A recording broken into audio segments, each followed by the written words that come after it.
Hello, everybody. My name is Bennett Tchaikovsky, and welcome to my Wiley solution walkthrough. This is accounting tools for business decision making, 8th edition, and this is problem 14.1.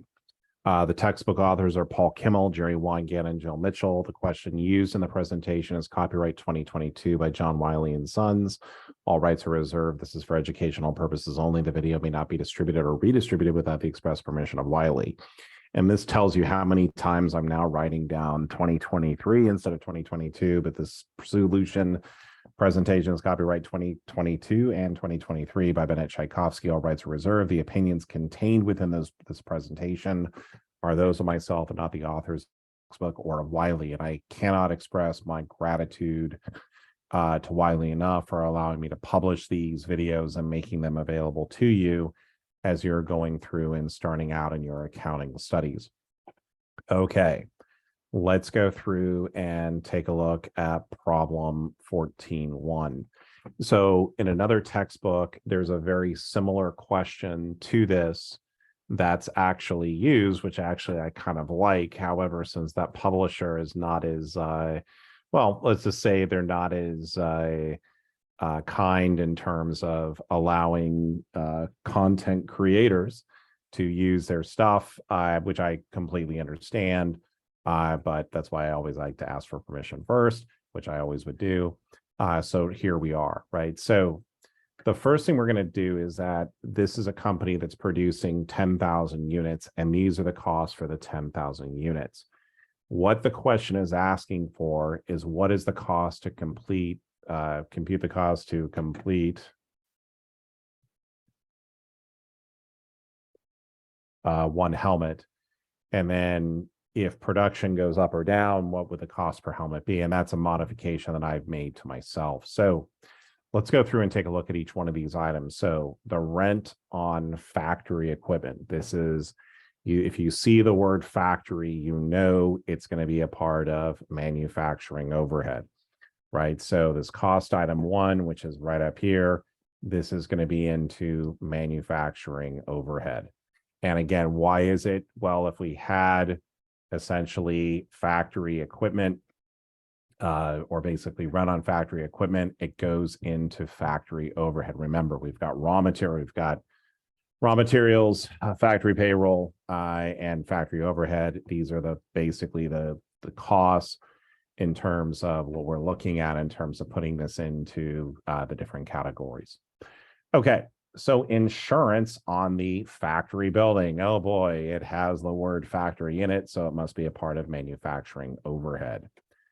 Raw materials used, plastic, polyester, etc. So if they're used, that means they are direct materials, right? So if we're using raw materials, remember how this kind of goes is that right over here, maybe we'll find a little bit of a better one, right? So this is basically, we've got the raw materials, but if we're using them in production, they're going to leave raw materials and go into work in process. Okay, let's take a look at number 4, utility costs. Is it for the office building? No, it is for the factory, right? It's going to go right over here into our manufacturing overhead. Supplies used for the general office. Well, again, is there the word factory? The answer is no. This is going to be a period cost. Wages for assembly line workers. Well, assembly line means they're working directly on the product, and this is going to be a part of factory payroll. So right over here, we're going to go ahead and put that as basically under direct labor. Basically, it's a wage for assembly line workers. Let's go ahead and go to number 7. Depreciation. Ooh, exciting, but it's on office equipment. If it's the office equipment, it's going to go under here, and that's going to be a period cost. Okay. Miscellaneous materials used, right? Glue, thread, etc. Okay, so they're making a bicycle helmet, and I'm assuming that you're not going to use thread as an office, basically as an office part. What this is what we call an indirect material, right? And I would be putting in indirect, and I got this wrong. Hold on for a second. So, okay, hold on. The direct labor goes to number 6. Number 7, which is the 800, goes to depreciation office equipment as a period cost. Okay. So miscellaneous materials used. Okay, this is what we refer to as an indirect material. Now, if you're taking my class, I'm not going to be testing you on this until chapter 15 or job order costing. But for us right over here, we're just going to go ahead and put this in as manufacturing overhead because that's where indirect materials go. Okay, factory manager's salary. Okay, so this is also going to be a part of manufacturing overhead because it is going to be indirect labor, because more than likely this is someone who's basically not only supervising this, but other parts as well. But again, it has the word factory in it, so it's giving us a clue. It should be going into manufacturing overhead. Property taxes, not on the office building, but on the factory building. This is going to go over here into our manufacturing overhead. Advertising for helmets.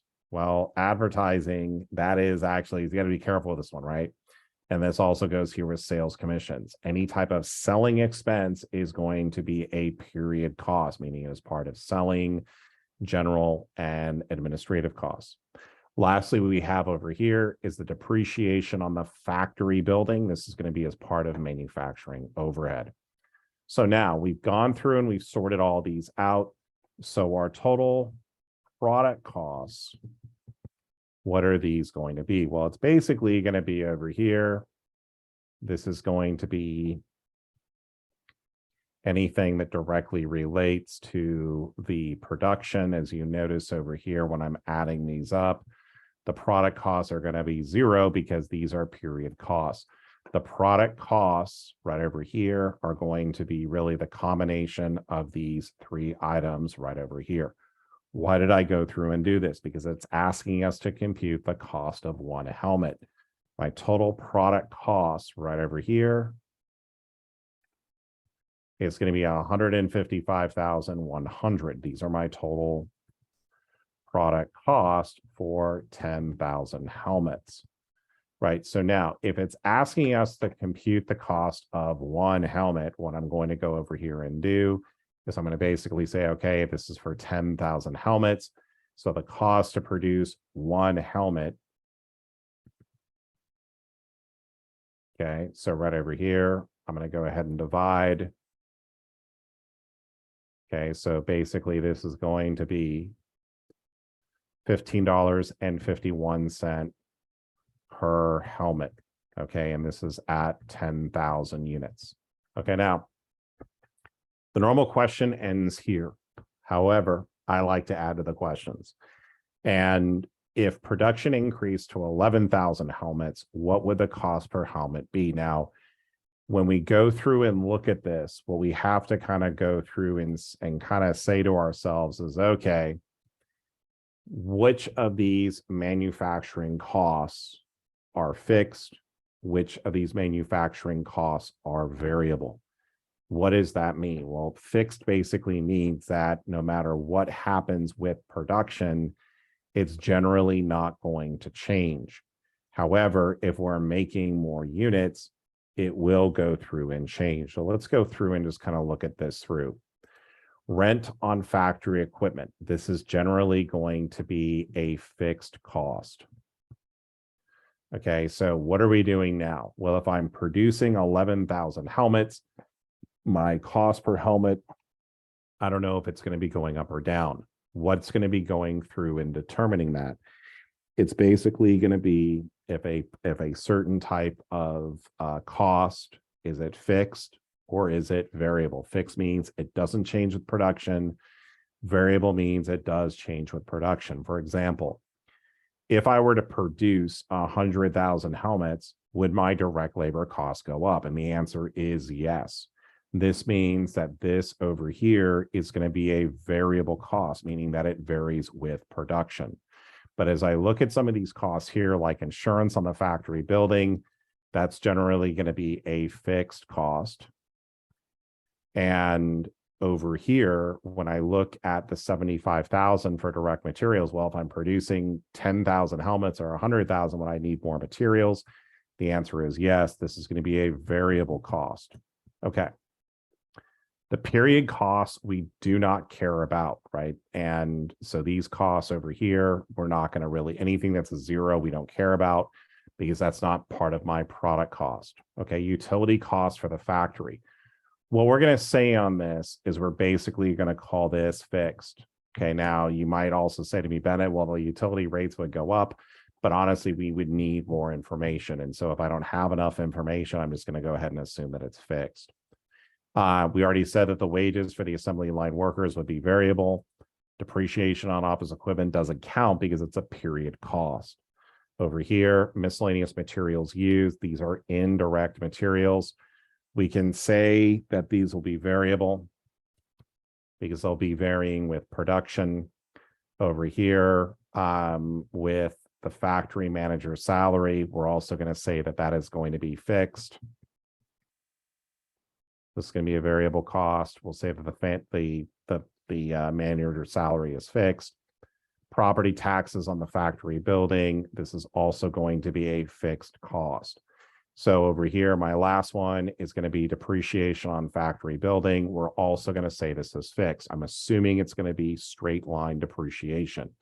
If it in fact was something like double declining balance or something that varies, like goes different from year to year, but generally for my class, I'm going to assume everything's going to be the same. So if we come over here and say we're going to produce 11,000 units, right? What is going to be changing? Well, if something is fixed, that cost is not going to be changing, right? So these are all fixed costs, right?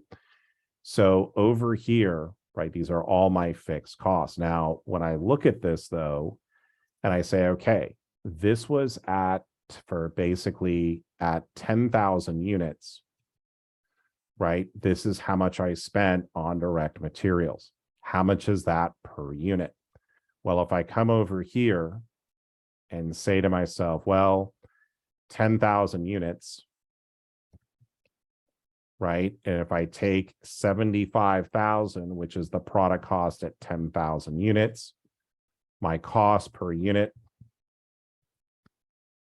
is going to be over here at 75,000 divided by 10,000 or $7.50 per unit. Okay. Also over here too on the labor, right? This is for 10,000 units. So to figure out how much it would be per unit, I'd need to take 58,000 divided by 10,000 divided by 10,000 over here. I would get $5.80 per unit. Last one over here is I've got 10,000 of the because I'm defining the indirect materials as being variable. So this is going to be 1,100 divided by 10,000. So this over here is going to basically be 11 cents per unit. Okay, now if I'm making 11,000 units, right? So this I have to, if it's variable, I have to figure out what is my cost per unit, right?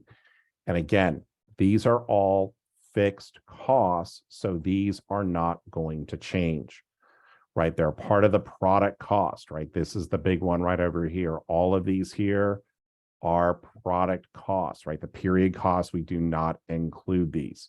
I'm focused on the product costs. These are fixed. These do not change with any production level. Now, to come over here, though, and say, well, if I make 11,000 units, what are my costs going to be? This is going to be over here. This is going to be $7.50 times 11,000. Over here, this is going to be $5.80 times 11,000. Over here, this is going to be 11 cents times 11,000. And so I get 1,210. So all of my other costs are fixed. So my total costs for 11,000 units is going to be 168,510. So if I look at this over here, so over here, this is my total cost. Let's bring this up.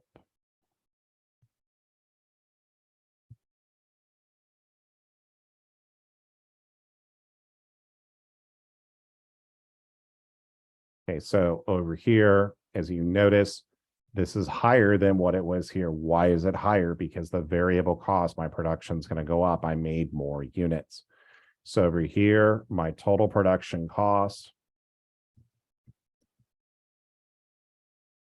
for 11,000 units. This over here is going to be 168,510. For helmets, I'm making 11,000. Okay, so right over here, my total cost per unit, if I take 168,510 divided by 11,000, this is going to be $15.32 per unit. This is less than the 10,000 per unit or per helmet. Why is it like that? It's because if you think about it, these costs here that are fixed are getting spread amongst 10,000 units.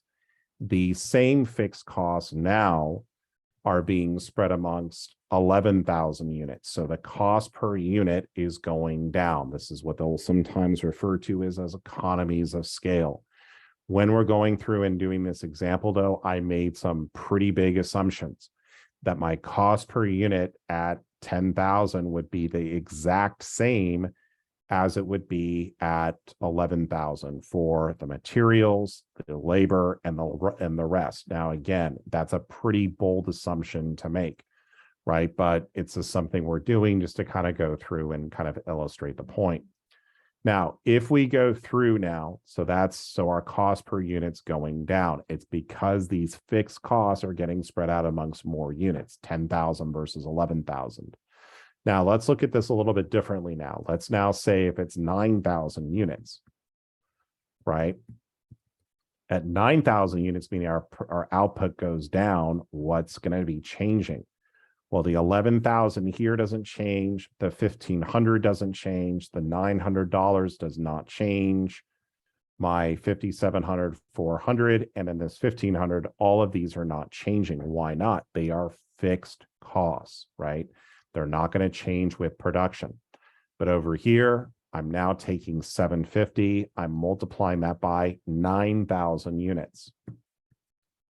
Over here, I'm taking $5.80, which is my cost per unit for the labor, and I'm multiplying it by 9,000 units. Over here, I'm taking 11 cents right over here and multiplying it by 9,000 units or 990 bucks.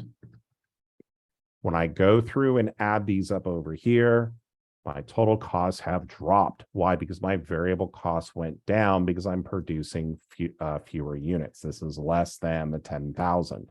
It's also less than the 11,000. So my total production costs at 9,000 units, this over here is going to be 141,690. If I divide this by my helmets, and this is now going to be at 9,000 units, my per helmet cost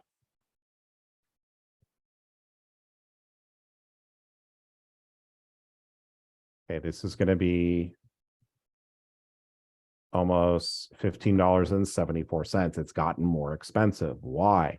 Because now we're taking these fixed costs, right? And instead of spreading out the fixed costs over 10,000 units, we're only spreading them over 9,000 units.